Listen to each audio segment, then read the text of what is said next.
അറിയണം പൊന്നുമോനെ ഖുർആൻ പാരായണത്തിൻ നിയമങ്ങൾക്കുള്ളതും നന്നായി. അതബോടെ കേട്ടിടൂ, ഹയാത്തിൽ പകർത്തിടൂ, ഉന്നത്തിൻ്റെ നിയമമോർത്തിടൂ. അറിയണം പൊന്നുമോനെ ഖുർആൻ പാരായണത്തിൻ നിയമങ്ങൾക്കുള്ളതും നന്നായി. അതബോടെ കേട്ടിടൂ, ഹയാത്തിൽ പകർത്തിടൂ, ഉന്നത്തിൻ്റെ നിയമമോർത്തിടൂ.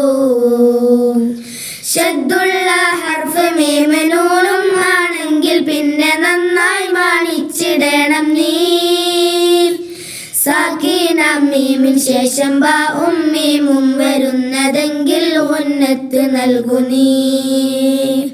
തൻവീനും സാക്കിനായ നൂനും കായിന് ഹുറൂഫുൽ ഹൽക്കും ലാമുറ വന്നാൽ അരുത് മാണിക്കരുത്, മറ്റുള്ള ഹർഫിൻ മുമ്പ് ഉന്നത്ത് വെടിയരുത്.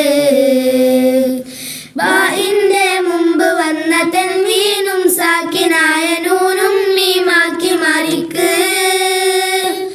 ഇഖ്ഫാ ആണെങ്കിൽ ഇവ രണ്ടും ഖൈശൂമിലേക്ക് ഉന്നത്ത് നൽകി മറക്ക്. നൗമി എന്നുള്ള 4 ഹർഫിൻ മുമ്പാണതെങ്കിൽ ശബ്ദോടെ ഉച്ചരിക്കണം.